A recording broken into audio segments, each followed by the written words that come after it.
8.2 jadual berkala unsur moden.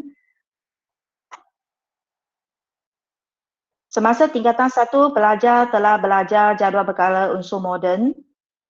Bagaimana cara unsur-unsur ini disusun dalam jadual berkala?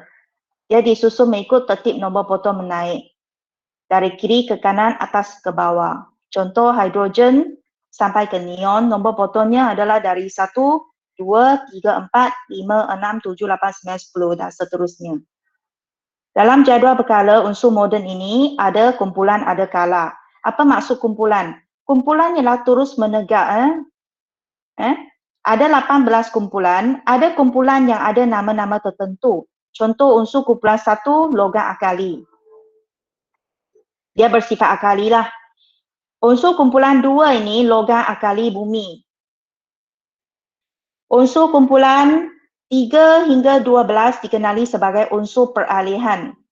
Unsur kumpulan 17 halogen dan unsur kumpulan 18 yang kamu belajar pada hari Isnin, gas nadir. Gas nadir ini ialah gas yang stabil, gas yang lengai, tidak reaktif. Dia hanya wujud sebagai atom sahaja. Tadi tentang kumpulan, ada 18 kumpulan dalam jadual berkala unsur. Dalam jadual berkala unsur ada 7 kala. Kala pertama, kala 1, 2, 3, 4, 5, 6, 7. Kala ini adalah baris mengufuk. Secara melintang ini panggil baris. Mengufuk ialah kiri ke kanan. Turus ialah lajur. Kita tak guna lajur, kita guna turus. Turus menegak. Panggil kumpulan.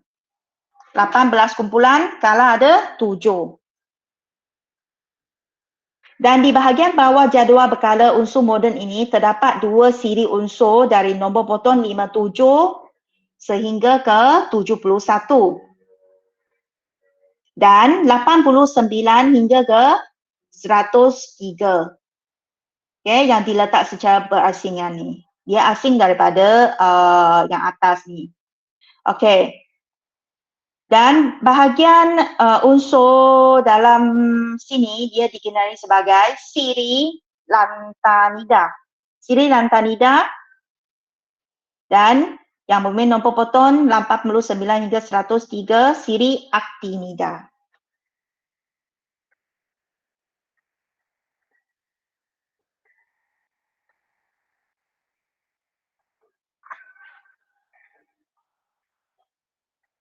Apabila merentasi kala dari kiri ke kanan, didapati sifat kimia dan sifat fizik unsur berubah secara beransur-ansur, iaitu sifat logam berkurang.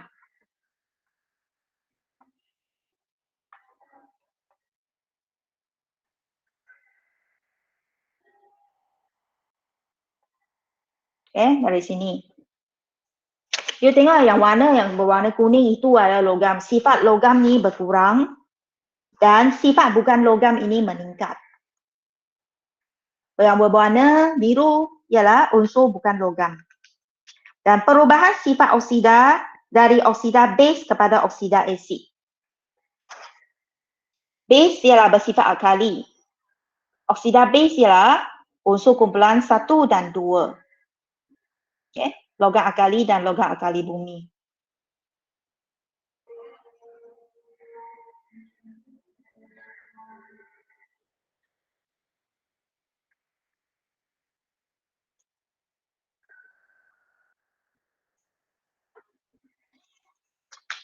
Oksida asid yang membentuk oksida asid adalah yang halogen.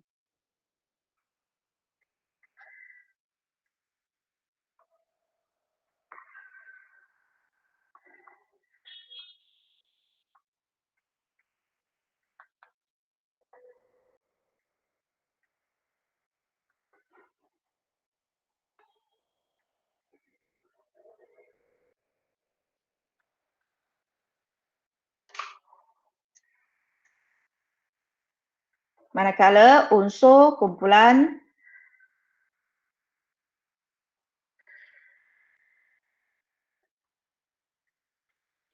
1 dan 2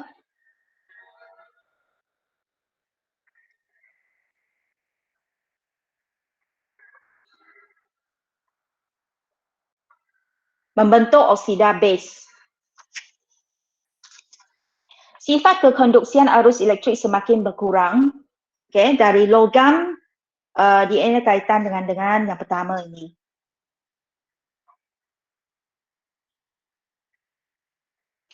Logam boleh mengkonduksikan elektrik, bukan logam tak boleh. Maka sifat kekonduksian arus pun semakin berkurang dari kiri ke kanan. Prinsip susunan unsur dalam jadual berkala unsur moden adalah berdasar kepada tertib nombor proton menaik dari kiri ke kanan dan dari atas ke bawah. Apa maksud nombor proton? Nombor proton adalah bilangan proton yang terdapat dalam nukleus suatu atom. Proton ialah darah subatom yang bercas positif, manakala neutron adalah yang bersifat neutral. Kedudukan proton dan neutron adalah berada di dalam nukleus yang di tengah-tengah nukleus suatu atom.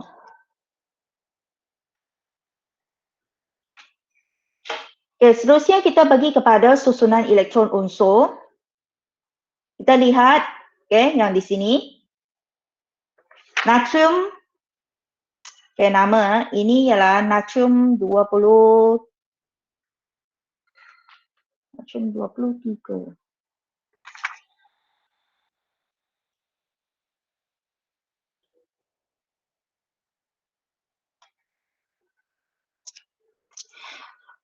Bagi apa-apa atom, atom bersifat neutral.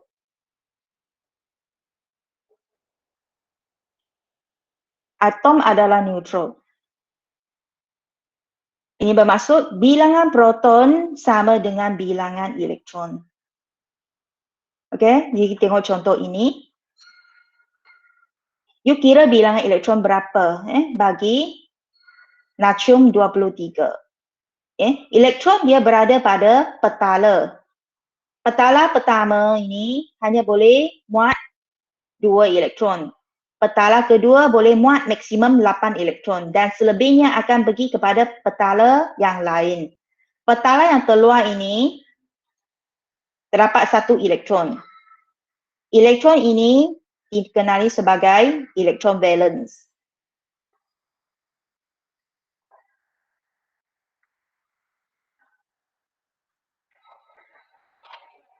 Elektron valence ialah elektron yang berada pada petala yang terluar bagi suatu atom. Jumlah bilangan elektron ada 11. Nampak? 281 ini yang maksud apa? Ini ialah susunan elektron.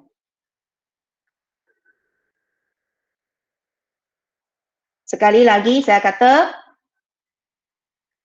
susunan elektron natrium 23, petala pertama hanya boleh maksimum isi 2 elektron. Dot. Boleh koma, boleh dot. Tapi jangan buat macam ini. Ini salah.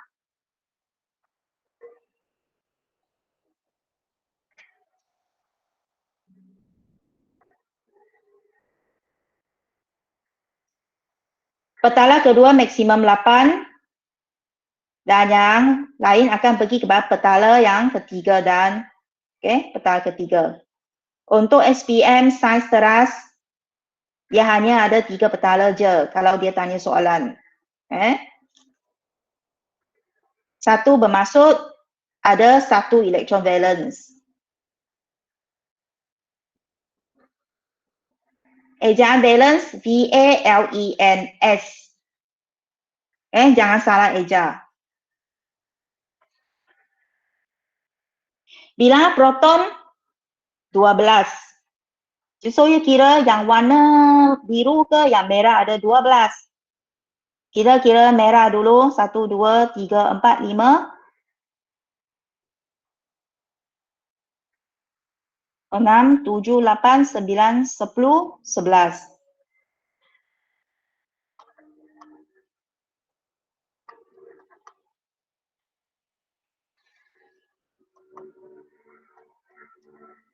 Yang warna merah. Okey, yang warna biru berapa? 1, 2, 3, 4, 5, 6, 7, 8, 9, 10, 11, 12. Biru ialah neutron.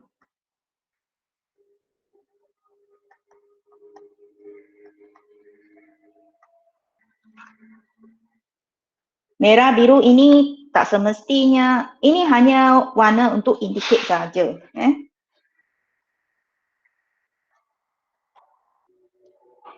Okey, natrium 23 tulis macam ini. Bawah ini tulis nombor proton. Okey, sekarang saya nak terangkan apa maksud ini. Ini ialah perwakilan piawai bagi unsur.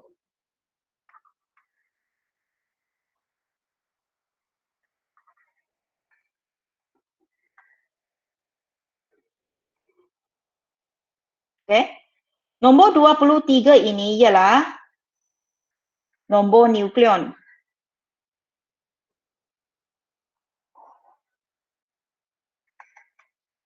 Apa maksud nombor nukleon? Nombor nukleon ialah jumlah bilangan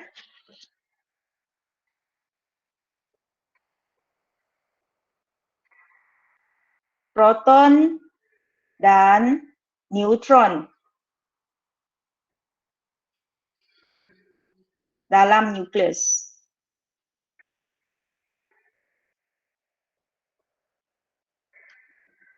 Suatu atom. Jumlah bilangan proton dan bilangan neutron dalam nukleus suatu atom. 11 tambah 12 ialah 23. Okey, apa maksud 11 ini?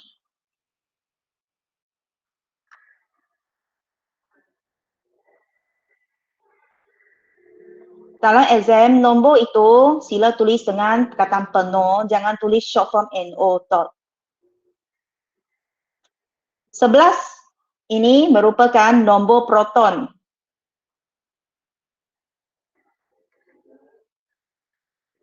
Nombor proton ialah nombor proton ialah bilangan proton dalam nukleus satu atom. 11 lah. Okay. Okey, bagaimana kita nak cari bilangan neutron? Nombor nukleon kan adalah jumlah bilangan proton dan neutron dalam nukleus. Okey, kita dah tahu nombor proton. Jadi 23 tolak 11 sama dengan bilangan neutron. Ini formulanya lah.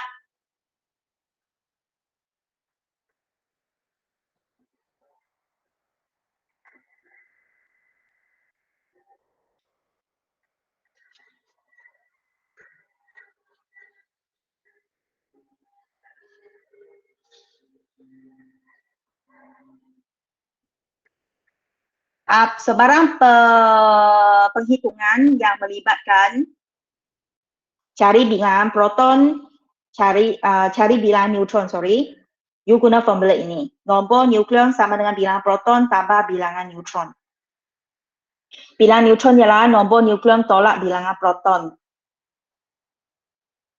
Okay.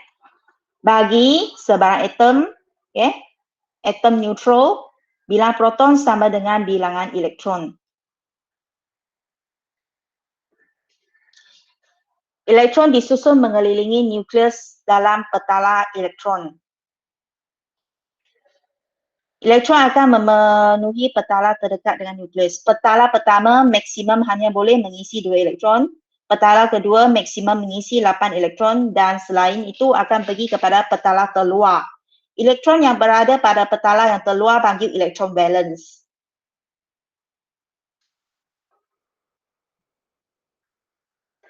Okay. Petala ketiga maksimum boleh mengisi 18 elektron. Tapi untuk tahap SPM, sains teras, tak uji sampai begitu tinggi. Okay.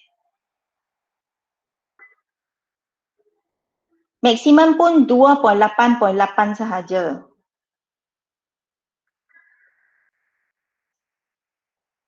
Okay. Jadi yang boleh tanya dari hidrogen sampai ke kalsium.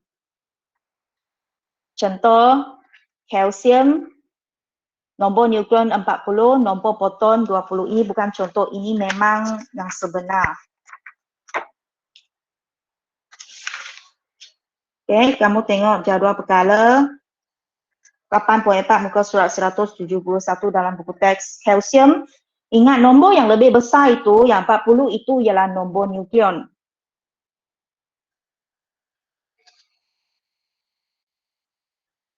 Nombor nukleon ialah jumlah bilangan proton dan neutron dalam nukleus. 20, nombor yang lebih kecil itu ialah nombor proton. Okey, soalan tanya. Apakah bilangan neutron bagi atom kalsium ini?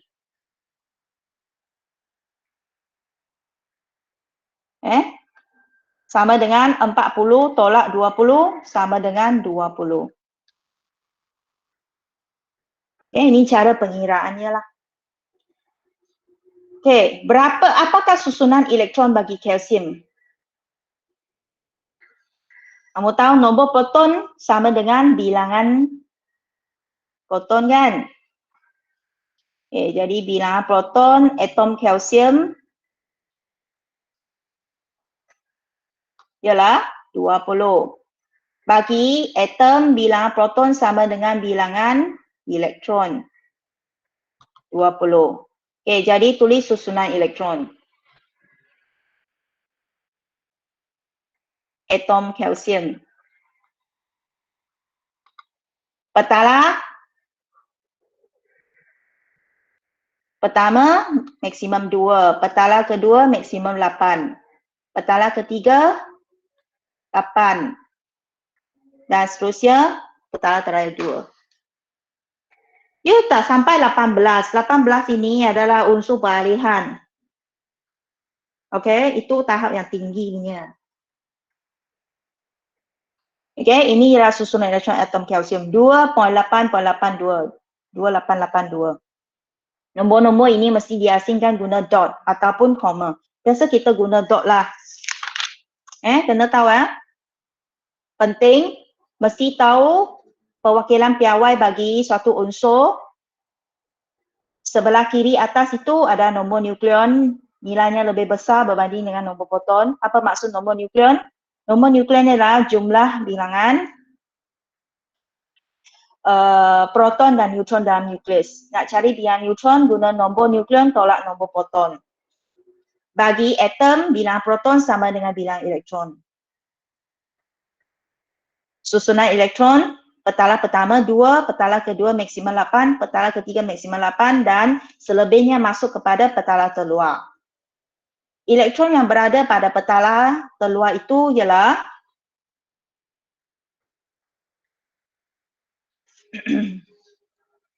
elektron valence.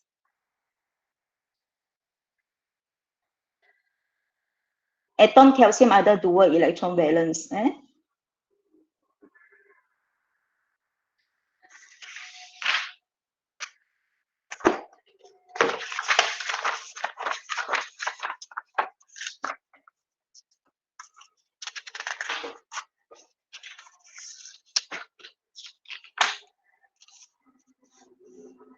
Okey, dengan ini sudah pun cover lah sampai SPS muka surat 85.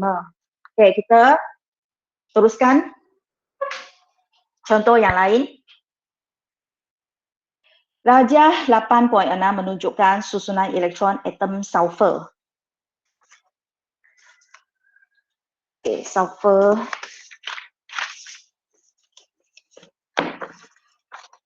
Sulfur ini adalah unsur kumpulan 16. Simbolnya ialah S, nombor nukleon 32, nombor proton 16. Okay.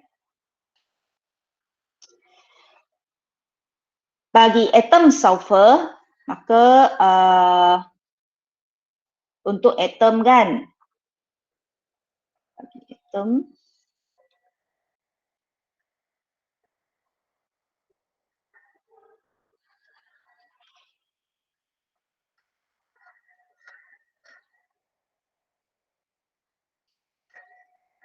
Bilangan proton sama dengan bilangan elektron.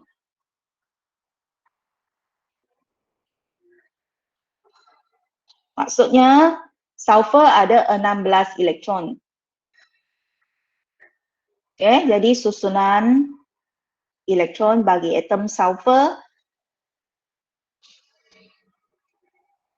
dari 16 ini, petala pertama 2, petala kedua maksimum 8. 2 tambah 8 dah 10. Selebihnya adalah elektron valence lah pada petala yang terluar. Ini cara kita tulis susunan elektron bagi atom. Okay.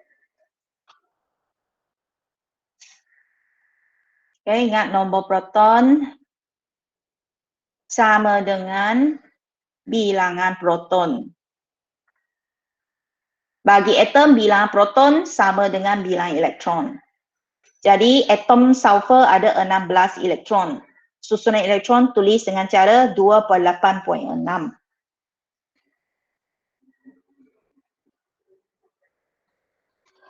Okay, seterusnya, kita mesti tahu kaitkan elektron valence. Bilangan elektron valence ada kaitan dengan susunan elektron stabil. Ada dua jenis susunan elektron yang stabil, iaitu susunan elektron oktet dan susunan elektron duplet.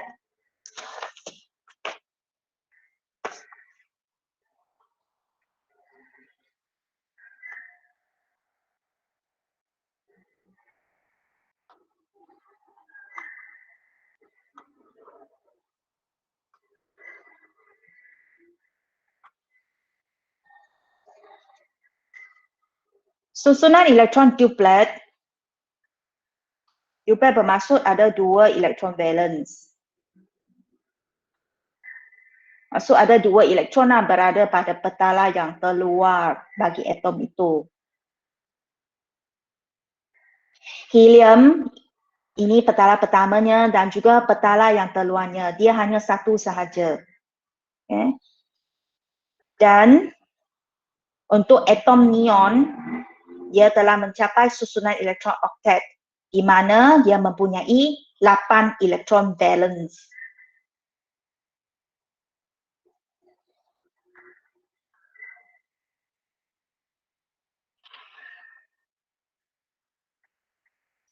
Okay. Oktet, dulu belajar poligon, oktagon. Oktagon ada berapa sisi? Ada 8. Okay. Ok bermaksud 8. Oktet 8 elektron valence pada petala yang terluar. Apa maksud susunan elektron stabil? Susunan elektron stabil bermaksud atom itu yang mencapai susunan elektron sama ada duplet atau susunan elektron oktet, atom itu tidak akan berlaku pemindahan elektron. Atom itu tidak akan menerima atau berkongsi elektron dengan atom unsur lain.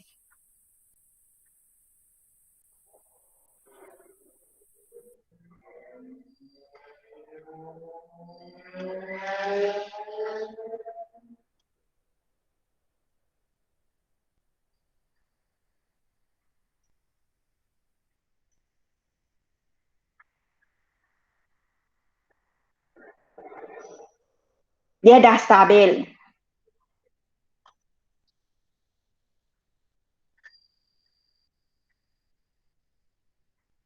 Du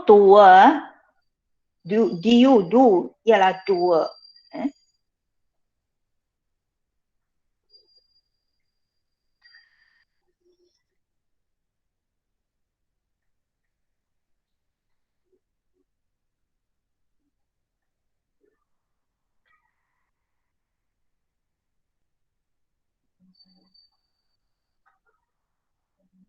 Apa maksud stabil? Maksud atom itu tidak akan menerima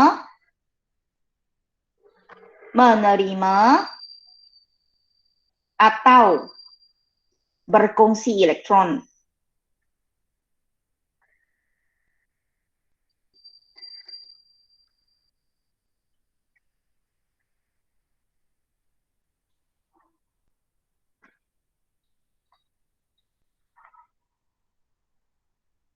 Dengan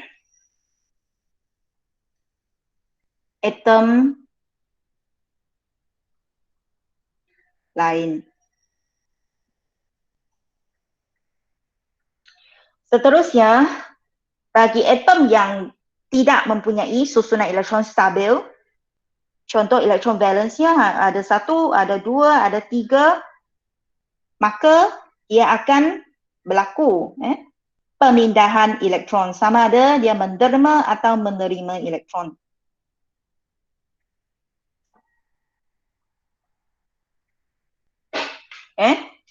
Ulang, kebanyakan atom ni tidak mempunyai susunan elektron yang stabil.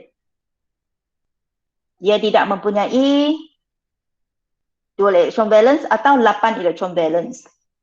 Maka atom-atom ini akan cenderung untuk membentuk susunan elektron yang stabil dengan menderma atau menerima elektron.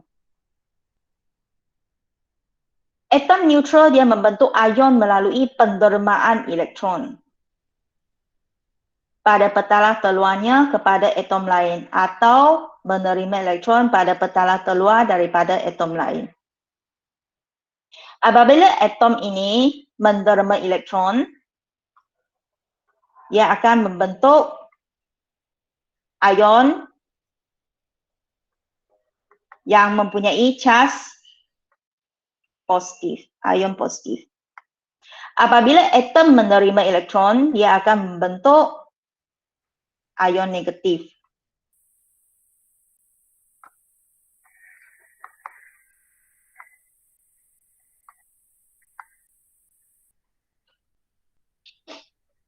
Mengapa atom itu nak menderma elektron membentuk ion negatif, ataupun mengapa atom itu menerima elektron untuk membentuk ion negatif? Tujuannya adalah untuk mencapai susunan elektron duplet ataupun oktet yang stabil. Ia nak mencapai 2 electron valence atau 8 electron valence.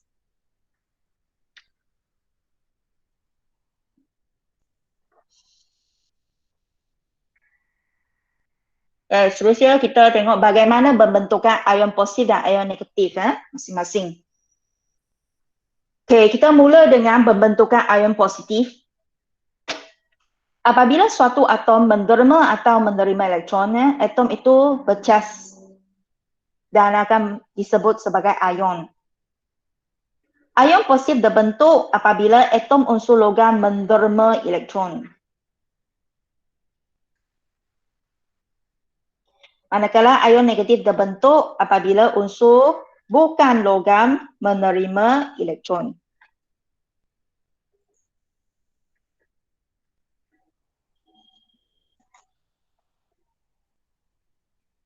Kejap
Okey, belajar? Boleh beri respon? Masih mengikuti PDPR tak?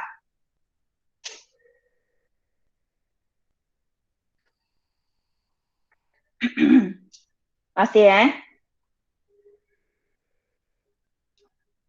Okey. Tadi kita kat mana?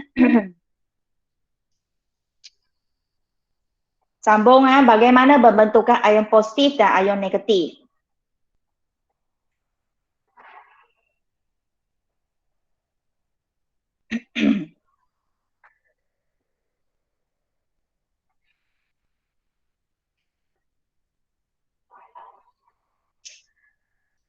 Okey.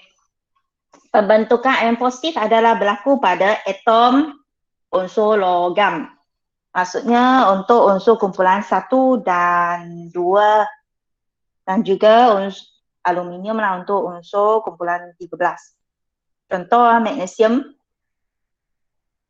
Magnesium adalah unsur kumpulan 2. Okay, atom magnesium mempunyai susunan elektron 2.8.2. Walaupun dia mempunyai 2 elektron valence, namun dia tak stabil. Unsur kumpulan 1 dan 2 ini tidak stabil. Yang stabil hanya unsur kumpulan 18. Okay, ingat. Yang lain tu semua akan berlaku pemindahan elektron. Dia boleh membentuk ion. Atom magnesium, dia akan menderma 2 elektron untuk mencapai susunan elektron oktet yang stabil.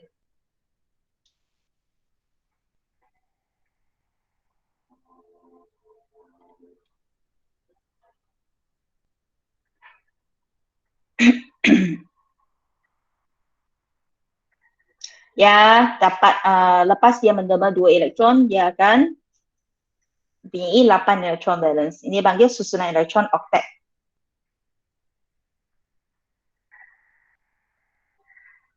Manakala atom klorin yang untuk mencapai susunan elektron oktet yang stabil, atom klorin unsur kumpulan 17.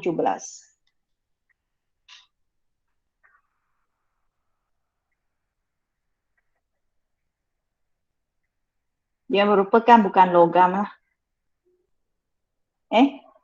Atom unsur bukan logam akan menerima elektron.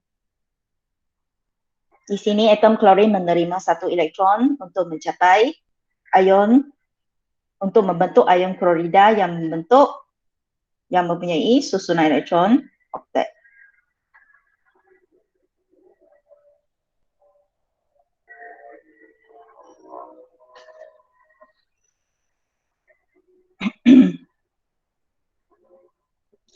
Klorinnya simbol Cl 2.8.7. Untuk mencapai susunan elektron oktet yang stabil, atom klorin akan menerima 1 elektron untuk membentuk ion klorida yang mempunyai susunan elektron oktet yang stabil. Simbol ion klorida ya Cl negatif 1. 1 tak payah tulis ya, kita tulis dash saja.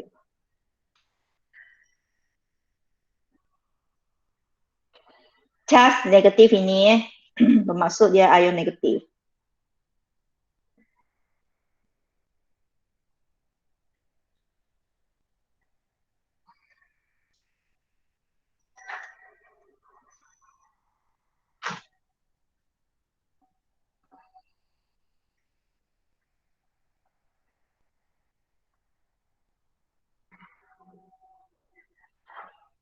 Sikit-sikit lagi kita sambung.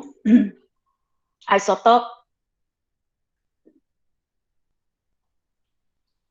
Soalnya isotop ada kaitan dengan tadi lah. Kaitan yang sangat rapat tu. Apa maksud isotop?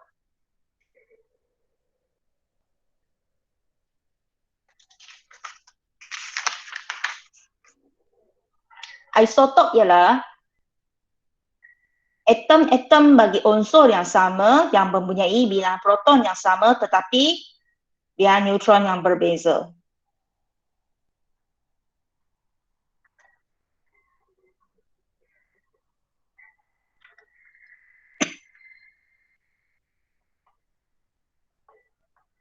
Mengapa kata atom-atom? Bermaksud yang melebihi satu. Isotop ini boleh wujud dalam 2 atau 3. Dia adalah unsur yang sama.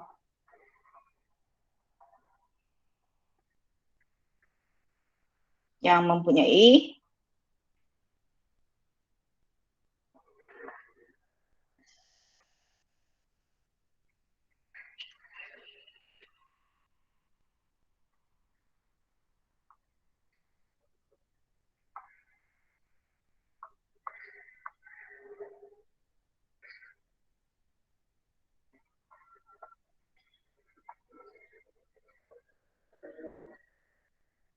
ini maksud isotop sangat penting.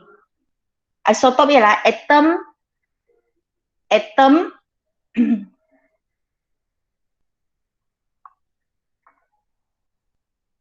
saya bracketkan bagi unsur yang sama,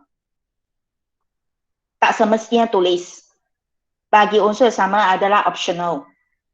Tapi asas bagi definisi isotop ialah atom-atom ni dia mempunyai bilangan proton yang sama tetapi bilangan neutron berbeza.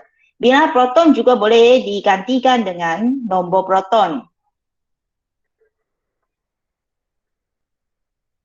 Bilangan neutron boleh tulis atau digantikan dengan istilah lain iaitu nombor nukleon.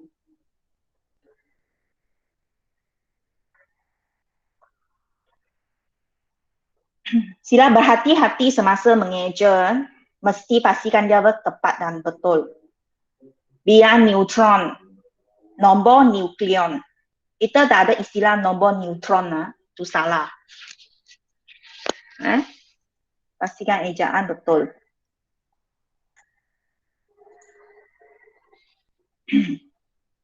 Okey.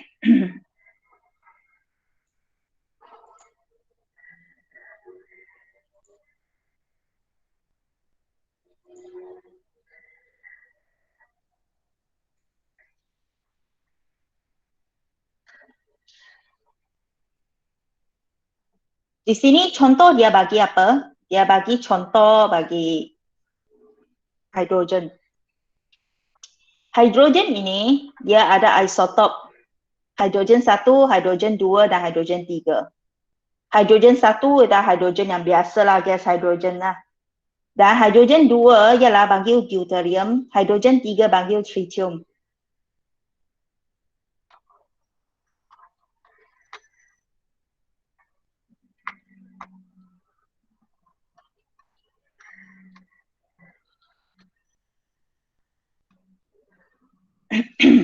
Unsur sama bagi hidrogen. Cuma dia punya nombor nukleon berbeza je.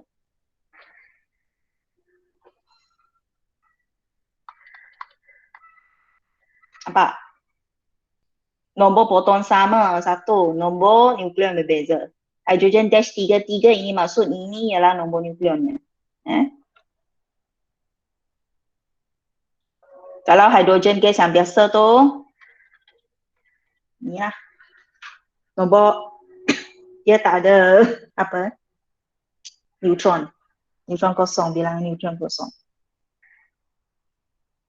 Kita tengok ni. Hidrogen 1, 2, 3. Ingat dash apa benda ni? Ini ya dash nombor nukleon. Apa faham Karbon 12, karbon 13, karbon 14. Ketiga-tiga ini ya isotop. Isotop bagi karbon.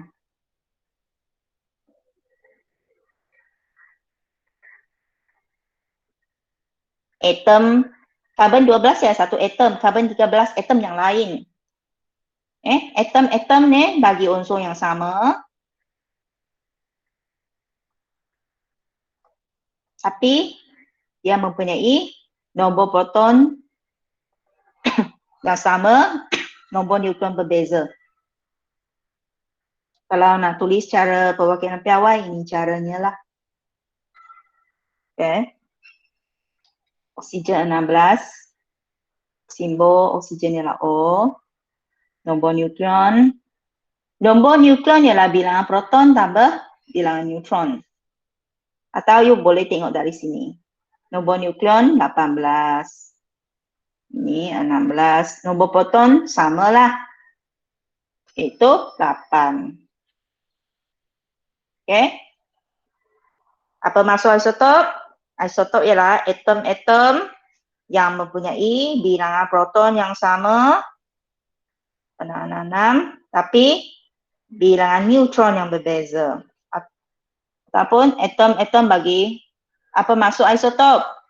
Isotop ialah atom-atom yang mempunyai nombor proton yang sama tetapi nombor nukleon yang berbeza.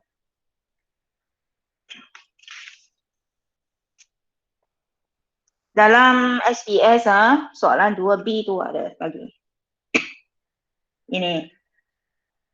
Isotop ialah atom-atom bagi unsur yang sama yang mempunyai bilangan proton yang sama tetapi bilangan neutron nukleon yang berbeza.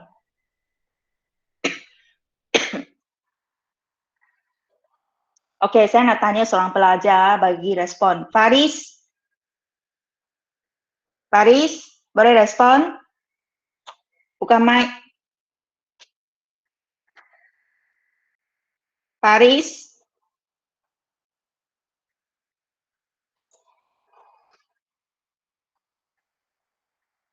Apa gunanya kalau pelajar tengah online tetapi sebenarnya tak ikuti, tengah tidur?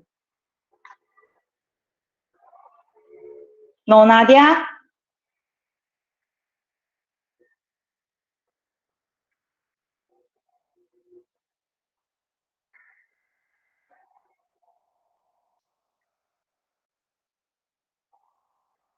Okey.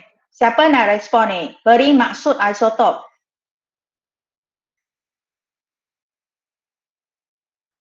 Penting Apa maksud isotop? Sarah boleh bagi.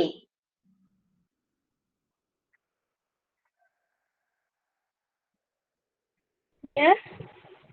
Apa maksud isotop? Perkataan isotop berasal daripada perkataan Yunani isos yang sama dengan topos. Bukan. Sekarang exam tanya apa maksud isotop. Jangan cerita tentang sejarahnya. Straight to the point. Satu ayat je. Apa maksud isotop?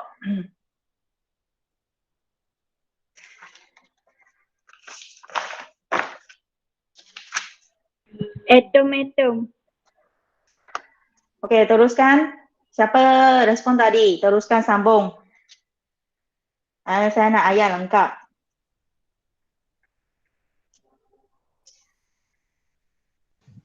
Atom-atom dikenali sebagai isotop. Salah.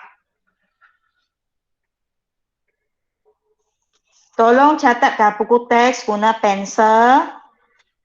Di sebelah perkataan isotop itu tulis ini.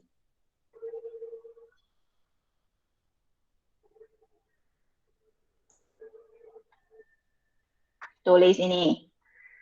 Maksud isotop ialah atom-atom bagi unsur yang sama yang mempunyai bilangan proton yang sama tetapi bilangan neutron yang berbeza. Bilangan proton bermaksud nombor proton, bilangan neutron ialah nombor nukleon.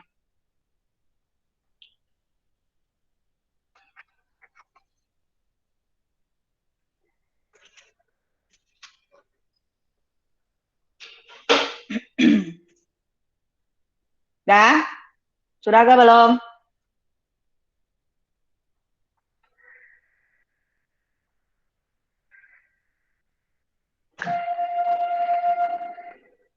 Sudah? So tak ada respon, saya anggap you sudah faham lah. Apa yang saya telah ajar semasa PTPR, saya takkan ulang sehingga habis silibus baru saya akan bagi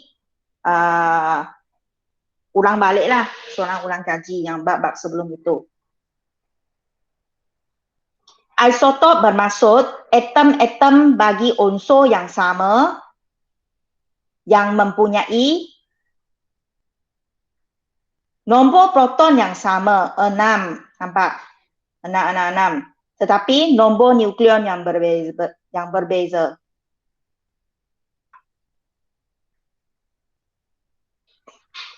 Ini saya sudah beritahu tadilah. Hidrogen boleh wujud sebagai 3 jenis isotop. Hidrogen 1, hidrogen 2, yang bernama deuterium, atau hidrogen 3, iaitu yang bernama tritium. Dia berbeza dari segi nombor nukleon. Hidrogen 1, hidrogen 2, hidrogen 3. Ini semua 1, 2, 3 ialah nombor nukleon.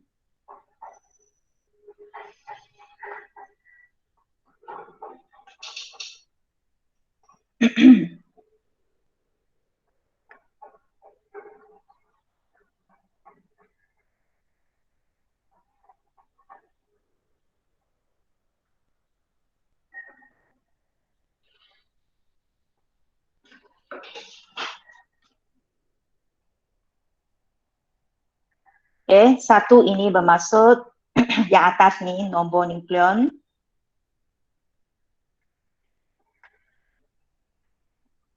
Yang kat bawah itu ialah nombor proton.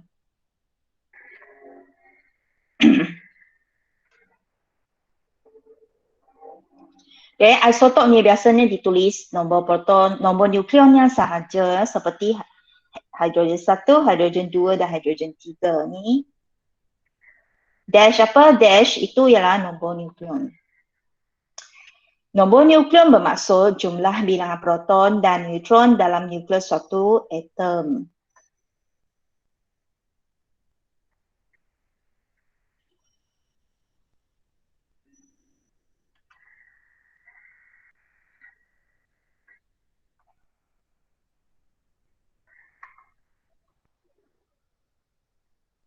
Saya harap pelajar fokus ya. Kalau you buat benda lain semasa saya ajar ini, kamu bazir masa you sahaja. Okay? You harus ada kebijaksanaan lah. Masa yang telah you laburkan, you mesti dapat balik sesuatu. Iaitu you mesti mencapai hasil pembelajaran. Kamu bukan buat sekadar nak bagi orang tengok you ada kat badan kat sini je. Okay? You physically kat online, tapi mentally, emotionally you kat tempat lain. So you tipu orang lain, okay? Tapi diri you, okay? Diri you tak apa-apa.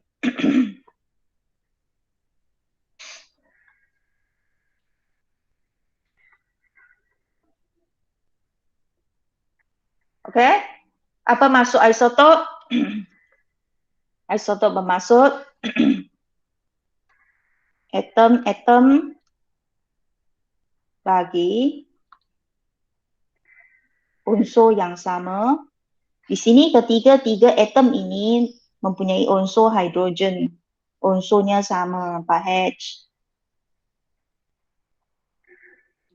3 atom ni adalah isotop yang mempunyai unsur yang sama.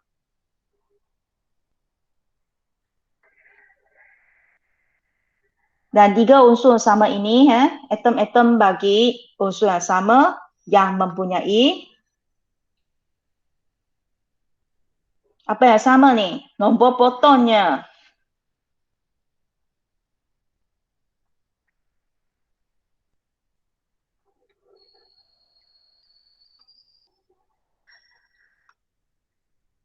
Tetapi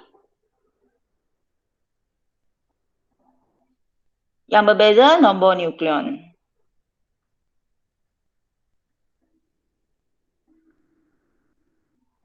Tolong ingat, hafalah. You nak guna cara apa? Yang penting you dapat tulis definisi isotop. Saya dah menegaskan berapa kali, Saya sendiri pun tak dapat nak kira. Okay? Maksud isotop ialah atom-atom bagi unsur yang sama yang mempunyai nombor proton yang sama tetapi nombor nukleon yang berbeza. Kalau you tak nak guna istilah nombor proton atau nombor nukleon, kamu boleh gantikan dengan istilah lain, iaitu guna bilangan.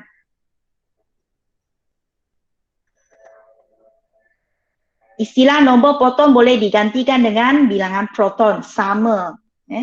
Dan istilah nombor nukleon boleh digantikan dengan bilangan neutron. Saya galakkan you stick kepada ini sahajalah. Yang dalam bracket itu ada optional. Okay. Supaya saya tak nak you salah tulis ejaan nukleon dan neutron. Kalau you ingat dua-dua nanti you keliru, you akan salah tulis dari segi ejaan. Terutama bagi ejaan nukleon dan neutron. Baik you ingat satu sahaja. Yang saya buat style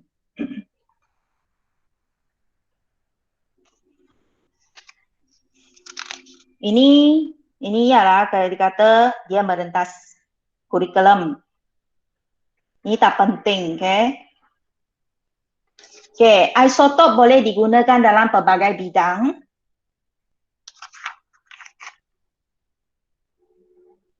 Isotop ini dia bersifat radioaktif, dia panggil radioisotop.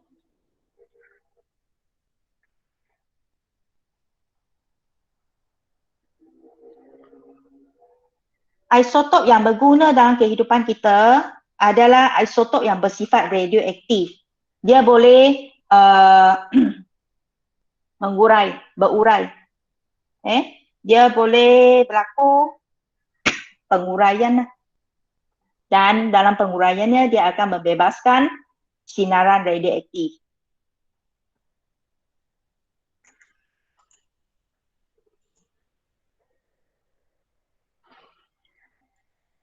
Sekejap saya nak batuk dulu.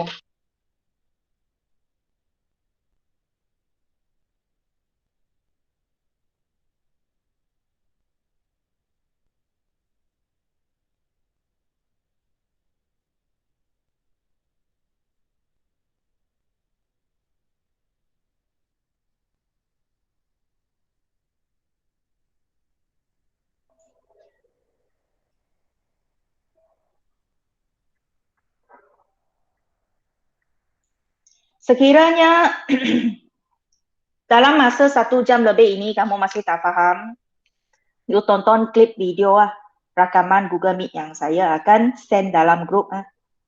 Sepetang baru saya free, baru saya akan upload dalam YouTube dan send link kepada you. You boleh review semula. Mana pun yang tak faham, you slide kepada masa itu, masa video itu dan you replay.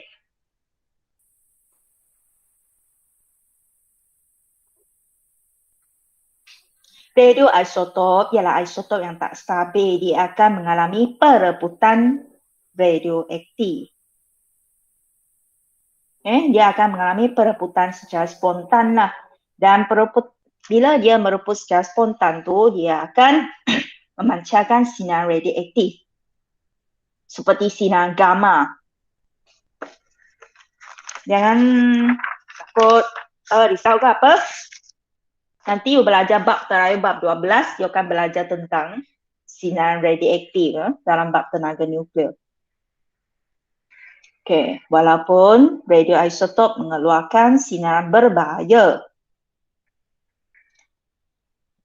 Walaupun radioisotop ini mengeluarkan sinar berbahaya, tetapi dalam dos sinar radioaktif yang bersesuaian tu, ia dapat digunakan untuk kegunaan yang tertentu dalam bidang perubatan, pertanian, perindustrian, penjanaan tenaga dan penyelidikan. Okay, dalam bidang perubatan, contoh sinar gamma ini daripada Cobalt 60 dapat digunakan untuk membunuh sel kanser. Dalam rawatan radioterapi bagi pesakit kanser tu, kalau dia tak buat kemoterapi, dia guna sinar radioaktif, dia panggil rawatan radioterapi untuk bunuh sel kanser. Dan radioisotop yang digunakan bernama Cobalt 60.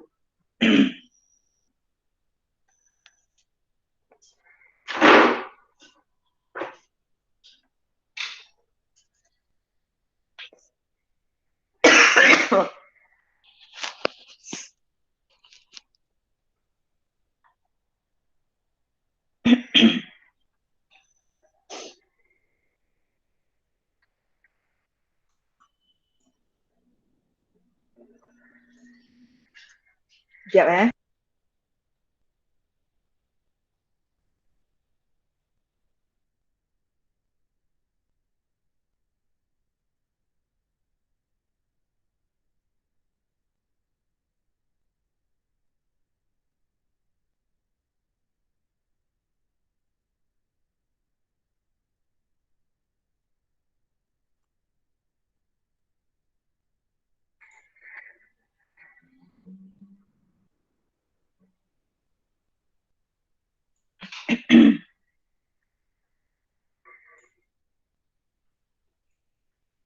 Dalam bidang teknologi makanan, sinar gamma daripada Cobalt 60 boleh digunakan untuk membasmi mikroorganisma pada sayur-sayuran tanpa mengubah kualiti makanan itu. Terutamanya bagi buah-buahan ataupun sayur-sayuran yang diimport dari negara luar tu ke negara kita tu, dalam proses pengangkutan ataupun penyimpanan, tempoh itu dia nak melanjutkan lagi kesegaran buah-buahan atau sayur-sayuran, maka dia mesti membasmi mikroorganisma pada buah-buahan dan sayur-sayuran itu supaya dia tahan lama, tak cepat rosak.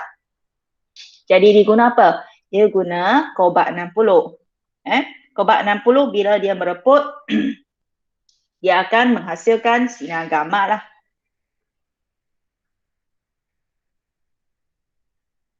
Dia sendiri akan menghasilkan sinar gamma. Dalam bidang pertanian, fosforus 32 akan disuntik ke dalam akar tumbuhan untuk mengkaji kadar penyerapan baja fosforus dalam tumbuhan.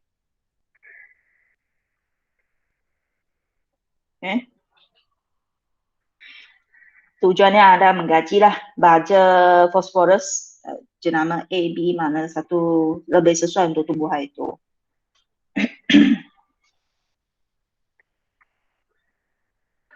Itulah tentang bab 8. Kita hari ini cover 2 subtopik lah. Dalam masa 1 jam 10 minit sahaja kita dah cover dah. Sekarang bagi saya 1 minit untuk ambil kehadiran.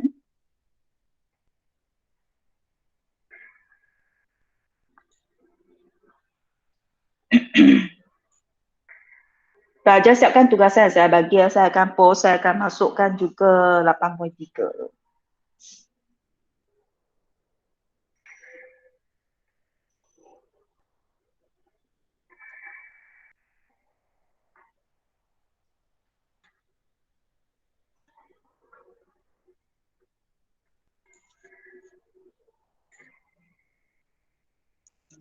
Sekiranya line you tak stabil ke, ataupun mana-mana poin yang kurang jelas, sila tengok balik video rakaman. Saya akan upload nantilah. Tapi bukan sekarang tau, sebab saya ada meeting pukul 2. Saya kena makan sekarang nanti. You buat you punya latihan dulu lah, atau subjek lain ke apa. Siapkan dulu. Rujuk pokok test kalau tak faham. Ya.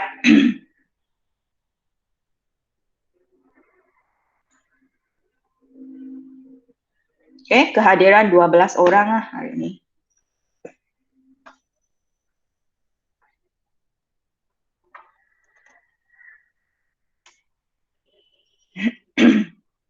Saya faham kamu walaupun aras kamu adalah pelajar kumpulan yang sederhana, kelas yang kelima kan.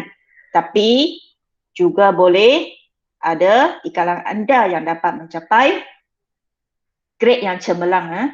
Saya percayalah ada di kalangan anda dapat mencapai grade yang cemerlang dalam SPM 2022. Okay. Dengan syarat kamu tidak berputus asa, kamu tidak terpengaruh oleh rakan sebaya, kamu ada hala tuju kamu. Ada target kamu untuk mencapai sasaran ETR SPM kamu. Mula dengan form 4. Okay. Sekarang saya nak habis silibus. Okay. Fokus habis silibus. Bila kita dah sampai habis part ini, kita bolehlah fokus kepada teknik menjawab. Okay. Apa tak faham, you baca sekali tak faham, you baca 2 kali. You buat sesuatu yang berulang-ulang tu, pasti you akan faham. Soalan SPM Sains adalah soalan yang berulang-ulang. Kita guna teknik menjawab sama sahaja. You faham teknik menjawab, you akan dapat skor. Terutama bahagian A ke atas 2. Baik terima kasih sanggup meluangkan masa selama 1 jam 15 minit untuk sesi ini. Kita akan sambung minggu depan. Okey, sekian terima kasih.